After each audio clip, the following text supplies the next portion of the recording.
Welcome once again, comic fans and collectors. Thanks for tuning in to Iconic Keys. In today's video, we're going to cover Marvel Spotlight, issue number 5.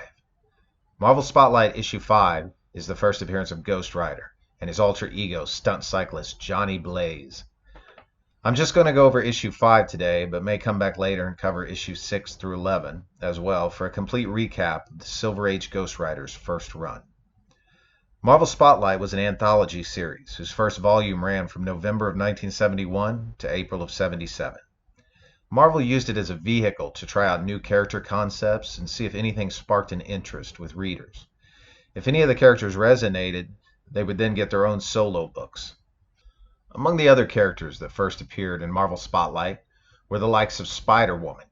Spider-Woman was not related to Peter Parker in any way. She instead received her powers from the experiments of the High Evolutionary and Mount Wundagore. Werewolf Midnight first premiered in issue 2 and was afflicted by the curse of lycanthropy. Issue 12 saw the first appearance of the Son of Satan, who was the Son of Satan. Red Wolf started off the series in issue 1. He was a Native American with mystical powers and a wolf companion named Lobo.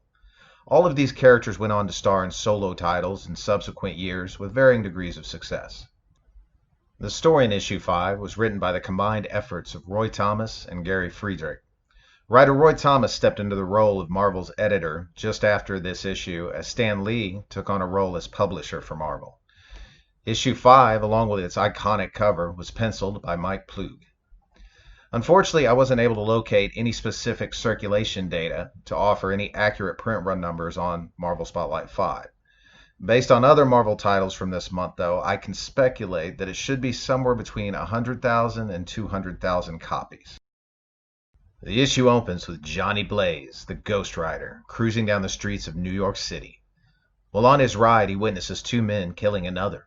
Wanting no part of what's happening, he rides on, but is then chased by the killers, who are fearful of any witnesses.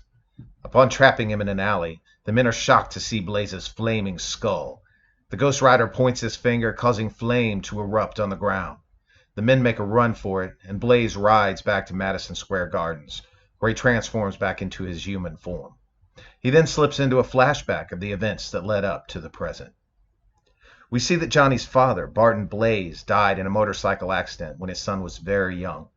After Barton's death, Johnny was adopted by Crash Simpson, another stunt rider that ran his own cycle show with his wife Mona and daughter Roxanne. As Johnny grew up, he found himself following in his father's footsteps as a stunt cyclist. When he was 15, his motorcycle caught fire during a practice session and exploded. Despite his best efforts to save her, Mona Simpson, his adopted mother, is killed in the bike's explosion. Before she dies, she makes Johnny promise her that he won't continue his life as a stunt cyclist. Johnny reluctantly agrees. However, 5 years later, unable to keep his promise, Johnny is discovered riding in secret by Roxanne, his adopted stepsister. Roxanne tells Johnny that she has grown to love him over the years. Shortly after this, Crash tells the two that he has cancer, and that the show's performance at Madison Square Gardens will most likely be his last, if he even lives long enough to see that. Johnny is determined to keep his stepfather from dying. He has been researching the occult and has finally found a way to summon Satan. It is later revealed that this entity is in fact Mephisto, basically Marvel's version of the devil. Mephisto has a very rich history of involvement with various Marvel characters through the years.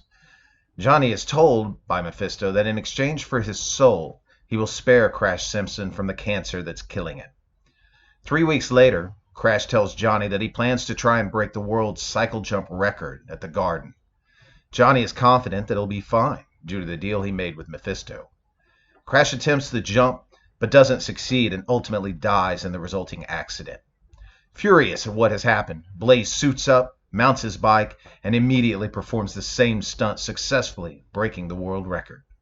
Later that night, Mephisto returns to claim Johnny's soul, saying that he only said he'd spare Crash from the cancer and nothing else. As Mephisto prepares to take Johnny to hell, Roxanne enters and banishes the demon, apparently with the pure essence of her soul. She tells Johnny that she had also been reading the occult books that he was researching and had discovered a method which allowed her to banish Mephisto. The next night, though, Johnny begins to burn with a fever. Eventually, his head suddenly morphs into a flaming skull, Every night since that fateful evening, Johnny Blaze has undergone the transformation into the Ghost Rider. There you have it, the first appearance and origin of Ghost Rider. The character would go on to star in 9 different volumes of his own books and make countless appearances alongside other Marvel characters in their respective titles. Eventually, the mantle of Ghost Rider would be carried by Danny Ketch and then Robbie Reyes for a time. Danny Ketch is revealed to be Johnny Blaze's long-lost brother, and Johnny would have a reoccurring role during Ketch's tenure as the Rider. Robbie Reyes put a new spin on the character by replacing Ghost Rider's motorcycle with a 1969 Dodge Charger. Recently, Marvel Comics has given us an interesting twist on the character with alternate universe TRN 666's Cosmic Ghost Rider. In this reality, Mephisto makes a deal with Frank Castle, the Punisher. The Punisher trades his soul for the power to enact revenge on the mad titan Thanos, who has completely obliterated his Earth. The CGC census shows that Marvel Spotlight 5 has 176 copies graded at 5.0, 320 at 8.5, and only 3 at 9.8. Right now, you can probably find a mid-grade raw copy for $500 to $800. If you can pick one up, I would. This book is only going to climb in value as we can soon expect to see the Spirit of Vengeance make his debut in the MCU. Until next time, thanks for watching and take care.